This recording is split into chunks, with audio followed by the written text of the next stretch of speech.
This channel does not promote any violent, harmful, or illegal activities. All content provided by this channel is meant for an educational purpose only. বিধানসভা নির্বাচন আসছে, তার জায়গায় কোচবিহারে তৃণমূলে গণপদত্যাগ, গোষ্ঠীদ্বন্দ্বের অভিযোগ তুলে একযোগে পদত্যাগ 3 তৃণমূল নেতার এবং পাইপলাইনে আরো অনেকে, এমনটাই দাবি পদত্যাগের। শাসক নেতাদের পদত্যাগে চাঞ্চল্য কোচবিহারে। শুভেন্দু অধিকারীকে দেখে হাত নাড়িয়ে দলে সমালোচিত হয়ে ইতিমধ্যেই পদত্যাগ করেছেন তৃণমূল নেতা উত্তম সরকার।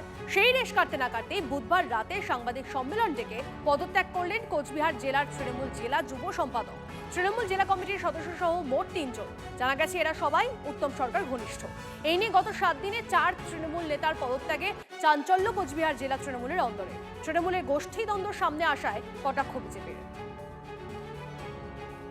এখন দেখছি মেকলিগঞ্জে আমাদের যে ব্লক নেতৃত্ব রয়েছে, যারা তৃণমূল কংগ্রেসটাকে পরিচালনা করছেন, তাদের মধ্যে অন্তর্কলহ রয়েছে, গোষ্ঠীকন্দল রয়েছে। হলদিবাড়িতে 2-3টা গোষ্ঠী, মেকলিগঞ্জে 3-4টা গোষ্ঠী। তো এই মুহূর্তে আমরা কার সঙ্গে দলটা করব? আমরা যদি এর সঙ্গে যাচ্ছি, ও আমাদের কাছে খারাপ হয়ে যাচ্ছে, ওর নজরে আমরা খারাপ হয়ে যাচ্ছি। এর সঙ্গে গেলে এর নজরে আমরা খারাপ হয়ে যাচ্ছি। আজকে আমাদেরকে ভাবাচ্ছে যে আগামী দিনে আমাদের ভবিষ্যৎ কী হবে। এখন আমরা সাধারণ কর্মী হিসাবেই দলের কাজ করব। এটাকে মাছিমারা পদ বলে। এরকম হাজার হাজার লোকের কাছে মাছিমারা পদ রয়েছে, যাদের দলের মধ্যে কোনো গ্রহণযোগ্যতা নেই। তো এগুলো পদ থাকার চেয়ে না থাকাই ভালো। আমরা সার্বিক দিক চিন্তা করে এদের যে গোষ্ঠী কোন্দল থেকে শুরু করে আরও অন্য অভ্যন্তরীণ কিছু বিষয় আছে, সেই সমস্ত দিক চিন্তা করে আমরা আমাদের যেই পদ দেওয়া হয়েছিল, যে নাম দেওয়া হয়েছিল, জামালদা জিপিতে আমাকে ব্লকের যুব অঞ্চলের যুব সহসভাপতি এই পদ দিয়েছে। সেই পদ থেকে আমি আজকে স্ব-ইচ্ছায় ইস্তফা দিলাম এবং তার সাথে আরও দিদি আছে আমাদের জেলা কমিটির মেম্বার। তা আমাদের কোনো দলের প্রতি আমাদের কোনো ক্ষোভ নেই, কিন্তু আমাদের মেকলিগঞ্জ বিধানসভায় যে দ্বন্দ্ব রয়েছে, যে গোষ্ঠীকন্দল রয়েছে, সেই পরিপ্রেক্ষিতে আমরা আমাদের পদ থেকে স্বইচ্ছায় আমরা ইস্তফা দিলাম। এর আগে ছিলাম অঞ্চল নেত্রী, তারপরেও আমার কোনো দাম ছিল না। আমাকে কোনো মিটিংয়ে ডাকা হয় না, কোনো ইয়েতে ডাকা হয় না।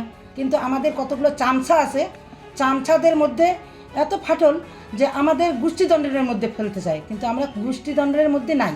কারণ আমরা লিগালভাবে কাজ করব, গরিব মানুষের পাশে দাঁড়াবো। দেখো হলদিবাড়িতে গোষ্ঠীদ্বন্দ্ব, তারপরে মেকলিগঞ্জে, তারপরে দেখো চাংড়াবান্ধায়, সব জায়গায়। তো আমরা লিগালভাবে কাজ করতে চাই। এই ভেবে আমি স্বেচ্ছায় আজকে আমার, যেহেতু পদের কোনো দাম নেই, আমরা কোনো মিটিং মিছিলে ডাক পাই না, তো থেকে লাভ কী? মাছিমারা পদে থেকে লাভ নেই। আমরা সাধারণ কর্মী হিসাবে দিদির পাশে আছি, দিদির কাছে থাকবো, দিদির সৈনিক হিসাবে কাজ করব। মাছের ভেড়ি দখলকে কেন্দ্র করে হারোয়ায় তৃণমূলের গোষ্ঠী কোন্দল। গতকাল ভেড়ির নিলাম ছিল। নিলাম শেষ হওয়ার পরই বিধায়ক রবিউল ইসলামের অনুগামীরা দেগঙ্গা 2 নম্বর ব্লক তৃণমূল সভাপতি সুব্রত বসুর অনুগামীদের উপর হামলা চালায় বলে অভিযোগ। সংঘর্ষে গুরুতর আহত 2 তৃণমূল কর্মী। পরিস্থিতি নিয়ন্ত্রণে আনতে এলাকায় পুলিশ মোতায়েন। স্থানীয় বাসিন্দাদের অভিযোগ, ভেড়ি দখলকে ঘিরে তৃণমূলের 2 গোষ্ঠীর মধ্যে ঝামেলা চলছিল। নিলামকে কেন্দ্র করে বিরোধ সামনে চলে আসে। আমাদের ওখানে 2টো ভেড়ি নিয়ে সমস্যা হচ্ছিল। আমি একটা ভেড়ি করি, মেম্বারের বাপ একটা ভেড়ি করে।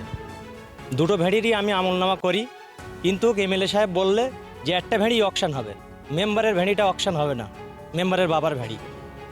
অকশানে আমি নিয়েছি বলে মেম্বারের লোকজনদের রাগ, ফাঁকায় এসছি। আমরা বললাম যে পাশের ভেড়িগুলো একই দাম দিতে হবে, বললেই ওরা মারধর করে। আজকে 1 বছর ধরে আমাদের এই তৃণমূল দলের ভিতরে গোষ্ঠীদ্বন্দ্ব ছিল। দীর্ঘদিন আমরা পার্টির কাছে বলেছি, এমএলএর কাছে বলেছি, আমাদের ব্লক সভাপতির কাছে বলেছি, হাড়োয়া বিধানসভার বিধায়ক বিশেষ করে রবিউল ইসলামের কাছেও আমরা গিয়ে আমরা বিষয়টা জানাই। মূলত বিষয়টা ছিল একটা 2টো ভেড়ি নিয়ে সমস্যা।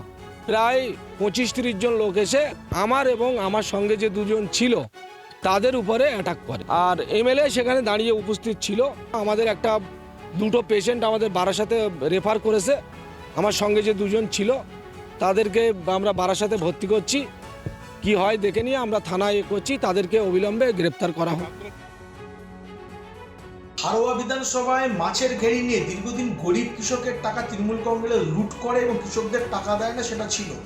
আজকে আবার নতুন একটা যোগ হচ্ছে, এমএলএ ভাগ পায়নি বলে ব্লক সভাপতি আর এমএলএ পেটাপিটি হচ্ছে। এটা দুর্ভাগ্যজনক ব্যাপার, নতুন না, বারবারই হয়।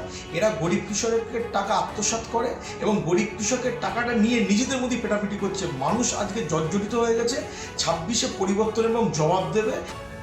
শ্রম কোড বাতিল সহ একাধিক দাবিতে শিল্প ধর্মঘট, শহরে মিছিলে এআইইউটিইউসি। লেনিন সরণি থেকে এআইইউটিইউসির মিছিল, মৌলালী হয়ে ধর্মতলা পর্যন্ত মিছিল। কেন্দ্রীয় একাধিক নীতির বিরুদ্ধে প্রতিবাদে দেশ জুড়ে ধর্মঘট। শ্রমকোড বাতিল সহ একাধিক দাবিতে দেশ জুড়ে শিল্প ধর্মঘট। 10টি কেন্দ্রীয় ট্রেড ইউনিয়নের ডাকে বন্ধ।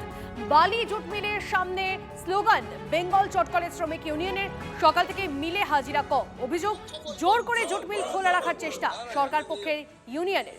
আইএনটিটিইউসির পক্ষে জুট মিলের দেওয়ালে ধর্মঘট অসফল করার বার্তার ব্যানার টাঙানো।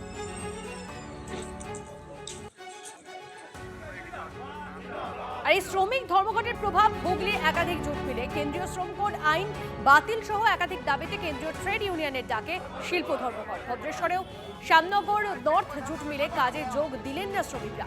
মিলের গেটে স্লোগান জমায়। বাঁশবেড়িয়ার গ্যাঞ্জেস জুট মিলেও একই ছবি। মিল গেটের পিকেটিং করে ধর্মঘট সমর্থনকারীরা। মজুরি বৃদ্ধির দাবি, রেশন চালুর দাবি বামপন্থী ট্রেড ইউনিয়নের।